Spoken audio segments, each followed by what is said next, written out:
Para você crescer e ganhar mercado, precisa fazer algo diferente do que já faz hoje. E esse algo diferente não é da sua cabeça. Você precisa primeiro verificar as condições de viabilidade da implementação dessa inovação. E isso, claro, gera um custo que dificilmente pequenas e médias empresas conseguem manter uma equipe com essa finalidade. O artigo que eu escolhi hoje mostra uma solução. Esse é o 47º vídeo do projeto 1859, em que falo de estratégia jurídica para empreendedores e gestores de negócios. Todo domingo, no YouTube e no Spotify, sempre tendo como base uma pesquisa científica. Eu sou Gisele Blankenstein, advogada, mestre em Direito, doutora em Ciências. E a pesquisa de hoje me lembrou muito uma discussão do ano passado, num lugar que eu estava de empreendedorismo, e as pessoas, os empresários, questionavam a postura das universidades. Por quê? Da mesma forma que você pode fazer e terceirizar parte da sua produção ou parte do seu setor administrativo para outras empresas, você também pode terceirizar a sua pesquisa. Eu, como advogada, às vezes faço pesquisas que envolvem verificar as condições contratuais dos outros players do mercado. Às vezes são os concorrentes e muitas vezes concorrentes internacionais para tentar identificar qual é o modelo de negócio que usaram lá fora. Outras para verificar as condições contratuais de um API. Você precisa de uma ferramenta na sua página, só que a pessoa que cuida da parte técnica, ela não vai ler o contrato. E às vezes você pode acabar optando por uma solução e não viu que essa solução, pelas condições contratuais, pode mudar em 30 dias.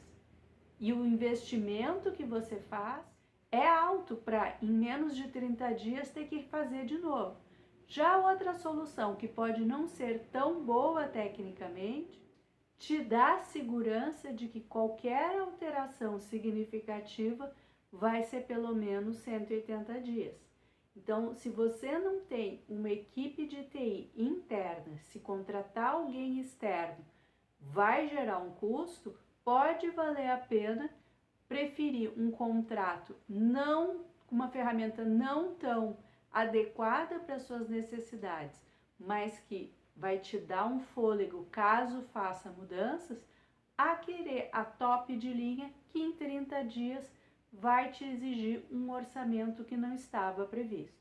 Então, esse é um exemplo de pesquisa jurídica, mas você pode ter pesquisa para desenvolvimento de produtos, desenvolvimento de processos.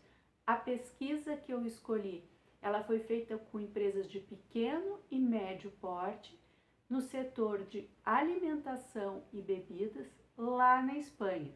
Vale também para o Brasil, vale também para os outros setores. Como a maioria das pesquisas que eu faço a curadoria aqui no projeto 1859. E eu vou selecionar duas questões muito importantes que parece que quem trabalha na área comercial esquece como é a academia.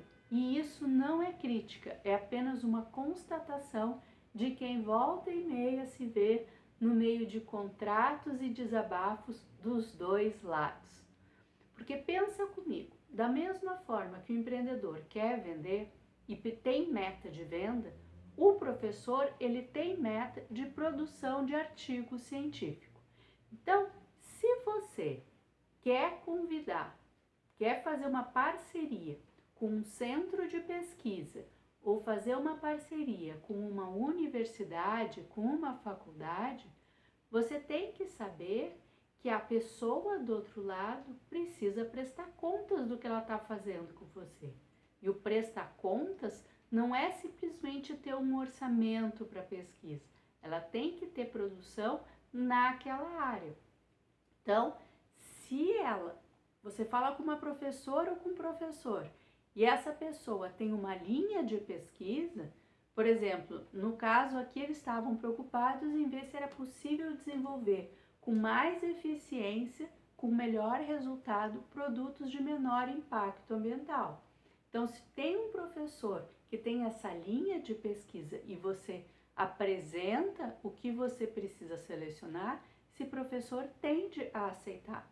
Agora, você vai na mesma faculdade e fala com um professor que tem uma outra linha de pesquisa, porque essa pessoa vai usar o tempo dela para pesquisar um assunto completamente diferente, que vai demandar um tempão, vai prejudicar o currículo, porque vai passar a ter publicações numa área que não é a área afim, e isso pode impedir que consiga financiamento para pesquisas naquilo que tem interesse. Fora que, assim como você, volta e meia, tem funcionário que pede demissão, que fica doente ou que faz corpo mole, também existe aluno assim. Então, para um professor ou para uma professora querer pegar uma pesquisa, essa pesquisa tem que ser interessante para eles. Então, em vez de ficar achando, eu estou indo na faculdade tal, essa faculdade aqui perto da minha empresa, eu quero trabalhar com eles, torne o seu problema algo interessante para aquelas pessoas. Porque você vai falar com o fulano que é chefe do departamento, que de repente é brigado ou tem inveja do Beltrano, que é a pessoa interessada na tua pesquisa. As mesmas rixas que existem dentro de uma empresa grande, existem dentro de uma faculdade. E se você vai fazer o contrato que você encontrou os professores interessados em trabalhar para você, faça o contrato vinculando tanto o professor quanto a instituição. Porque amanhã esse professor pede demissão, você faz o que com a pesquisa pela metade? Ou amanhã esse professor é demitido pela faculdade, você precisa ter certeza que pelo menos aqueles alunos que estão no projeto e aquela faculdade vai levar até o final o projeto de pesquisa que foi aprovado. Se não, você acha que vai ter um resultado e acaba não tendo.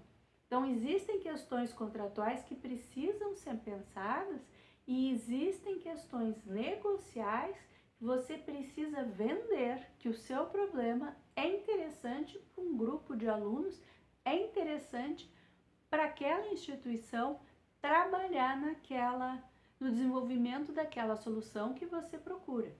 E aí vem uma questão aqui do artigo que eu achei muito interessante, que eles falam que há necessidade de flexibilidade dos dois lados para que o acordo saia. Isso pode parecer uma constatação meio óbvia, mas eles falam de inovação aberta, que é você aceitar a pesquisa, mas não exigir uma patente. Porque se o que os alunos vão pesquisar você quer transformar numa patente, desde já tem que estar claro quem vai financiar essa patente, e a redação da patente não é uma coisa que professores saibam fazer, existem profissionais especializados para escrever patente, também não é o seu jurídico que vai escrever a patente, senão você até consegue registrar, mas não vai ter o efeito que você gostaria. E depois, qual o percentual de remuneração da instituição e às vezes também do pesquisador. Porque, por exemplo, na USP, todo mundo que faz pós-graduação na USP tem o direito de ir lá no escritório de inovação e perguntar se dá para fazer a patente. A USP faz a redação da patente, acompanha todo o processo no INPI, em troca, 5% de tudo que for comercializado é da instituição. Nós como alunos, eu quando fiz o meu doutorado, eu fui me informar como funcionava e a ideia é, você consulta antes da sua defesa, porque se realmente é uma patente que precisa de sigilo, você não vai colocar isso na versão que vai para a biblioteca, você tem que ter duas versões. Então, tudo isso tem que ser pensado antes de começar a parceria. E outra informação que veio aqui no texto e que eu considerei bem interessante é que as pesquisas que realmente trazem um retorno para a empresa são as pesquisas que possibilitam o desenvolvimento de produtos interdependentes. Então, a equipe lá dos alunos, dos pesquisadores, vão desenvolver uma solução, mas essa solução não é para um único produto, não é para um único processo. Você vai poder utilizar de diferentes formas. Isso torna melhor o aproveitamento da parceria entre universidades e empresas de pequeno e médio porte. Fora isso, do que diz aqui no texto, quando você já tem um volume maior ou se você tem um orçamento maior, uma outra possibilidade que não está na pesquisa, mas que é usada aqui no Brasil, é você criar editais falando quais questões você quer resolver.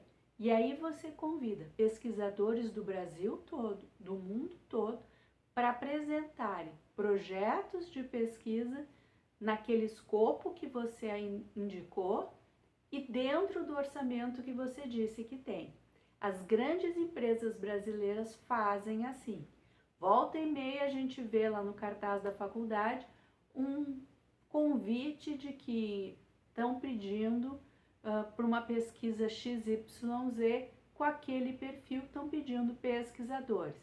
Sinal que algum professor já escolheu, mas está montando a equipe. Então, vale a pena pensar nessa alternativa, mas não queira que professores pensem como empresários. Se professores pensassem como empresários, não seriam professores, seriam empresários. Assim como se você é professor e está me assistindo, não queira que os empresários pensem como você. Se tem público para comprar, eles vão lançar, mesmo que não tenha uma pesquisa validando. Então, o ritmo da empresa é diferente do ritmo da academia, mas dá para equalizar os dois, desde que ambos sintam que estão ganhando nessa negociação. E aí, para isso, tem que dar uma olhada, tem que analisar de uma forma bem crítica o contrato. Esse era o assunto de hoje. Se você tem alguma experiência em relação a isso, deixe seu comentário aqui embaixo. Curta, compartilhe com as pessoas e eu aguardo você no próximo domingo, às 18h59. Até breve!